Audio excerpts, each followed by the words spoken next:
So hello everyone. So we are in second episode.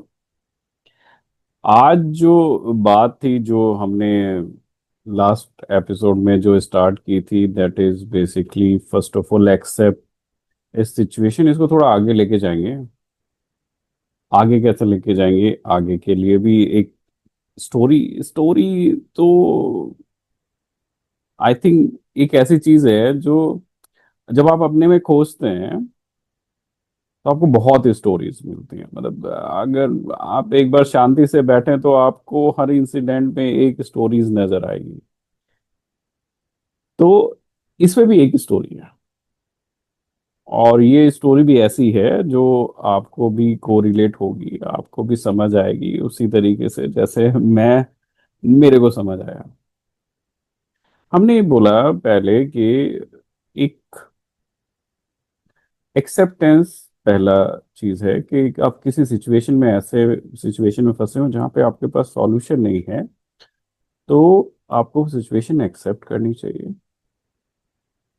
तो यानी कहने का मतलब क्या है कि धारा के विपरीत ना बहें। यानी इसका बड़ा, यानी अगर आप इसको डीप डाउन करेंगे इस सेंटेंस को, तो लाइफ जैसे चल रही है, जैसे घटित हो रही है, आपको उसी घटना में उसी फ्लो में बह जाना है। मतलब you try not to, you can say restrict the flow. मतलब आप रोकने की कोशिश ना करें। मतलब अगर आप पानी में गिर गए हैं तो आप पानी के फ्लो के साथ ही बहे या फिर तैरें। अपोजिट में तैरेंगे तो बहुत हद तक आप तैर नहीं पाएंगे। किसी एक टाइम पे ऐसा रहेगा कि आपका जो बॉडी है एग्जॉस्ट हो जाएगी और आप फिर बाद में अपने आप ही क्या कहते हैं उसी फ्लो में वापस बह जाएंगे, क्योंकि नेचुरल फ्लो वही है। मतलब आपका जो घटित हो रहा है, जो हो रहा है, उस होने को एक्सेप्ट करना ही आई थिंक एक तरीके से उस सिचुएशन की तरफ, सॉल्यूशन की तरफ जाना। आप समझ सकते हैं कि उस तरफ आप जा रहे हैं। तो पहली चीज तो ये है कि जो आपने एक्सेप्ट किया और आपने उस धारा प्रवाह को एक्सेप्ट करने के बाद उस घटना को घटित होते रहने के को देखने की कोशिश करें एज ए थर्ड पर्सन कि ये घट रहा है, आप ही के साथ घट रहा है। और अब ये घटित तो हो रहा है, आपने इसको एक्सेप्ट किया, तो आपको एक basically that is a good sense of courage you will feel कि अंदर से आपको लगेगा कि किसी चीज को होते हुए देखना अपने में बहुत ही डिफरेंट यानी एक्सपीरियंस है। आप उसको अलग तरीके से देख सकते हैं। इसमें दूसरी चीज जो होती है कि then you need to do something, you need to attempt. और अटेम्प्ट का क्या है कि बहुत हद तक हम सभी लोग अटेम्प्ट करते हैं। ऐसा तो नहीं है कि अगर आप जिंदा हैं और आप जी रहे हैं आप अटेम्प्ट नहीं कर रहे हैं, आप अटेम्प्ट करते हैं। लेकिन जब टफ सिचुएशंस आती हैं, जब डिफिकल्ट सिचुएशन, डिफिकल्ट सिनेरियोज आते हैं, तो जो अटेम्प्ट है वो दो तरीके से आदमी करता है। मुझे मेरा मानना जो है कि एक तो हाफ हार्टेड, मतलब उसको लगता है ये अटेम्प्ट करना चाहिए, और एक है that is he is assertive, he want to attempt, क्योंकि उसको ये लगता है कि इससे कुछ अच्छा ही होने वाला है, इसलिए वो ये चीज अटेम्प्ट कर रहे हैं। तो जो ये नहीं, एक इसमें एक और बुक, मैं मैनिफेस्टेशन की एक बुक पढ़ रहा था, उसमें एक बड़ी अच्छी स्टोरी, यानी वो स्टोरी क्या है, एक बड़ा अच्छा फैक्ट है कि आपकी जो माइंडसेट है, यानी जब आप बेसिकली किसी पॉजिटिव चीज को देखते हैं या फिर पॉजिटिव अटेम्प्ट करना चाहते हैं, दैट इज वन बैरियर। जो दो यानी यू कैन से एनिमी है, these are basically fear. First of all कि आपको डर लगता है कि हाँ ठीक है, अगर ये नहीं हुआ तो क्या होगा। And second is that when you are trapped in this fear, then your, you can say, mind, the unconscious mind or conscious mind try to judge it, कि आप क्या करते हैं, क्योंकि ये चीज रहती है कि जब आप इस तरीके से सोचेंगे तो आपको जजमेंट भी करना पड़ेगा। So one is fear and another thing is basically judgement. तो जब आप उस फियर में ट्रैप होते हैं कि हाँ अटेम्प्ट तो करेंगे लेकिन नहीं होगा तो क्या, क्या है, सब चीजें हैं, and you are judging this situation again. यार बोलते हैं ना कि आप रिव्यू कर रहे हैं इस चीज को, प्लस माइनस देख रहे हैं, बहुत सारी चीजें कर रहे हैं, कैलकुलेशन कर रहे हैं, बहुत सारी चीजें होती हैं। कैलकुलेशन एक टाइम पे ठीक है, मतलब that is basically give give you good estimation. ऐसा नहीं है कि वो बिल्कुल आप कैलकुलेट ना करें किसी अटेम्प्ट करने के लिए, लेकिन आई थिंक ज्यादा, if you are presuming a situation to be more judging और more calculative about this thing, तो आप क्या करेंगे, धीरे धीरे धीरे उस फियर को और ज्यादा डेवलप करेंगे। इन दोनों चीजों को अगर आप सोचें, अगर दोनों चीजों को आप हटाएंगे, then that will be only a positive sense of, you can say, action you will find in your actions. तो जब भी आप बेसिकली, जैसे आप बोलते हैं ना कि आप जो भी सोचेंगे वो आपको मिल जाएगा, और इसमें बहुत बड़ी चीज है, मतलब जो आपकी वर्ड्स, जैसे सपोज कीजिए, इसको इस तरीके से समझने की कोशिश करते हैं कि जब आप सपोज कीजिए बहुत सैड माइंडसेट में होते हैं, बहुत दुखी होते हैं, तो आप बहुत अच्छा गाना सुनते हैं, उसके बाद आपका मूड चेंज हो जाता है। दूसरी एक और एग्जांपल लेते हैं कि सपोज कीजिए कि आपको कोई आपका पुराना फ्रेंड मिला और आप उससे पहले बहुत अलग डिप्रेशन में थे, या फिर ऑफिस में स्ट्रेस में था कुछ है, और आपने उस आदमी के साथ 10-15 मिनट, 15-20 मिनट ही गुजारे होंगे और आपका मूड ठीक हो गया। और सपोज कीजिए आपका मूड बड़ा डिस्टर्ब था, आप ड्राइव पे गए एक जगह, एक सीनरी देखी आपने, नेचर देखी, और आपका मूड फिर चेंज हो गया।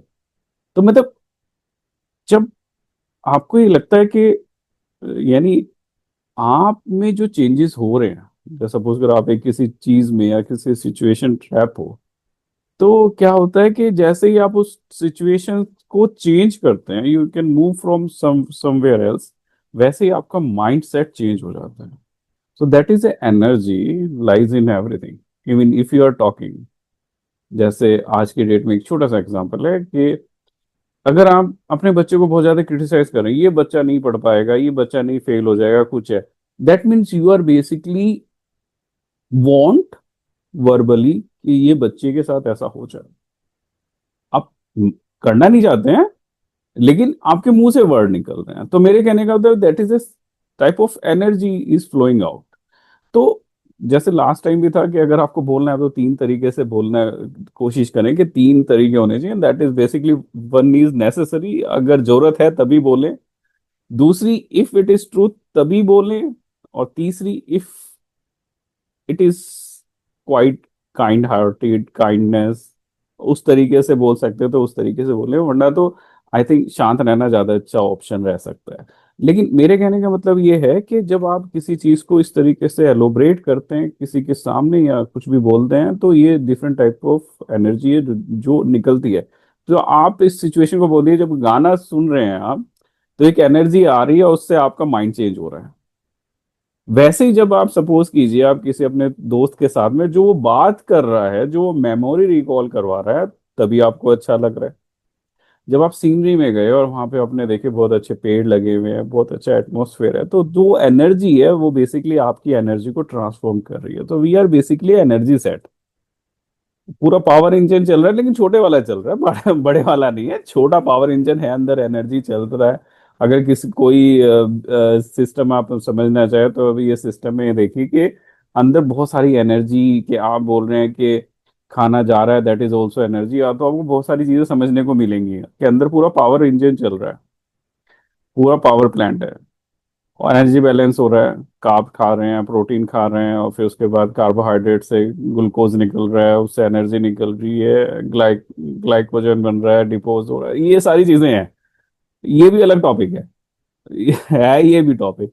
लेकिन अब इसमें अगर आप देखेंगे तो आपको ये लगेगा कि जो भी एनर्जी निकल रही है और जो भी एनर्जी आप रिस्टोर कर रहे हैं और जो भी एनर्जी आप दे रहे हैं, इसका कुछ ना कुछ इफेक्ट है। तो आप ये कोशिश करें कि जो भी एनर्जी निकल रही है दैट इज पॉजिटिव एनर्जी, और आप जो ले रहे हैं वो भी पॉजिटिव। नेगेटिव चीजों को ज्यादा अप्रिशिएट करने का कोई फायदा नहीं है। Just because of some condition you should avoid toxic people, you should avoid negative people, you should avoid negative situations. वो कोई मैंडेटरी कंडीशन नहीं है आपके लिए कि आप उसको वहां पे रहना आपकी जरूरत है। तो वो जरूरत ना बनाए। वो बेसिकली ऐसा नहीं है कि आप नेगेटिव जगह पे रहोगे तो हाँ ठीक है ये चलो चलता है, दीन दुनिया में ऐसा ही हिसाब किताब है, वैसा ना करें। तो जो मैं पहला पॉइंट बोल रहा था, when you are attempting you need to be assertive, you need to be positive in your action. आप सोचिए ये अच्छा काम करने जाए, है ना? तो आप स्टोरी स्टोरी तो आएगी। तो स्टोरी क्या है?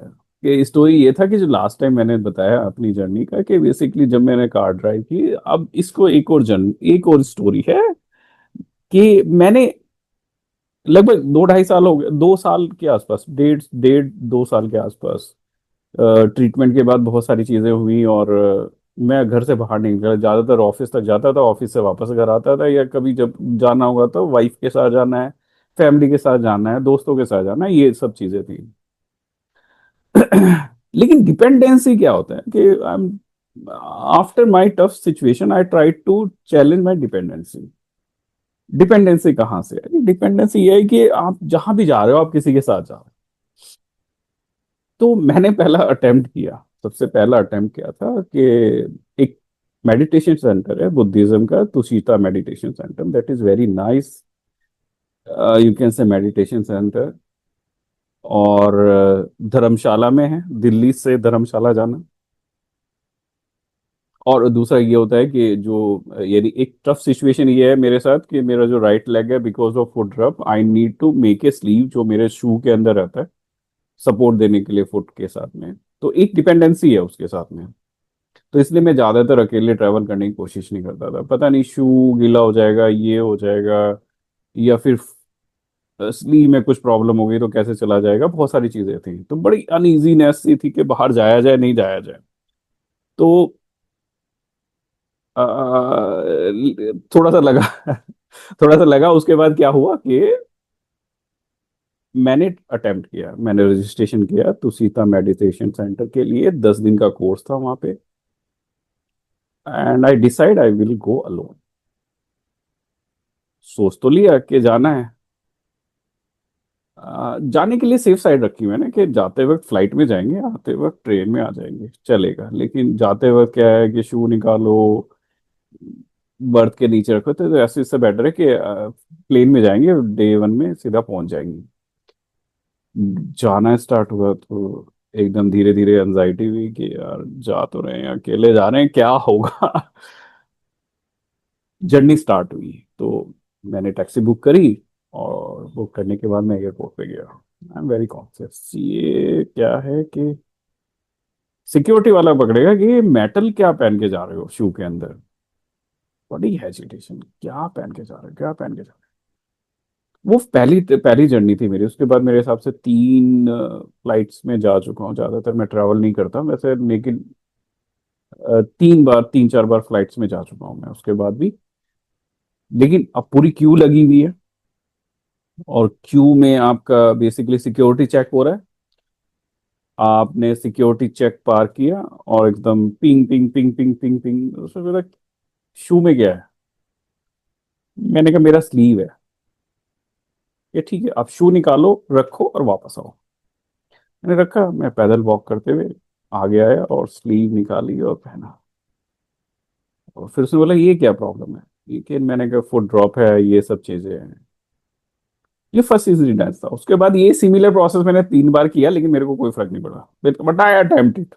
उसके बाद कोई प्रॉब्लम नहीं है। मतलब वो फर्स्ट इंसिडेंट रहता है, आपको लगता है कि बड़ा अनईजी रहेगा कि 30 लोग पीछे खड़े हुए हैं लाइन में, और आपको फिर अलग से निकाला जाएगा, आपका सामान अलग निकाला जाएगा, फिर आपको बताना पड़ेगा, फिर लोग आपको देखेंगे, ये सब चलता है। फिजिकली फिट होना बड़ा फोबिया है आज की डेट में। यानी you need to be physically fit. अंदर से क्या चल रहा है, अंदर कौन से ज्वालामुखी चल रहे हैं वो किसी को नहीं पता है। लेकिन ऊपर से आप फिजिकली फिट दिखना चाहते हैं कि यू आर फिट। चलो ठीक है, वो एक बैरियर वहां से हटा। और मैंने फ्लाइट पकड़ी, मैं फ्लाइट पकड़ के धर्मशाला गया। और ये जर्नी जर्नी में क्या है कि आपका जो माइंड है, मेरा जो माइंड है, बिकॉज आई एम असर्टिव कि हाँ अच्छा ही होगा जो भी होना है, मैंने नेगेटिव रखना ही नहीं है।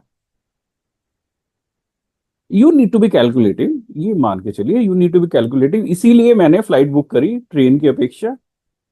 ये कैलकुलेटिव था। लेकिन मैंने ये नहीं सोचा कि मैं किसी ट्रबल में फंसने वाला हूँ, कैसे होगा, कैसे। क्योंकि हर बार आप स्लीव उतार के जाओगे, लेक्चर चल रहे हैं, वो मेडिटेशन सेंटर में क्या होता है कि लेक्चर चलते हैं, बीच में आपको बाहर जाना है, वॉशरूम जाना है, या फिर बाहर वॉक करने जाना है, फिर जाना है चाय पीने के लिए जाना है, तब शू पहनोगे तो एवरीबडी विल सी यू कि अरे यार आप पैर में कुछ पहन रहे हो, पैर में कुछ पहन रहे हो।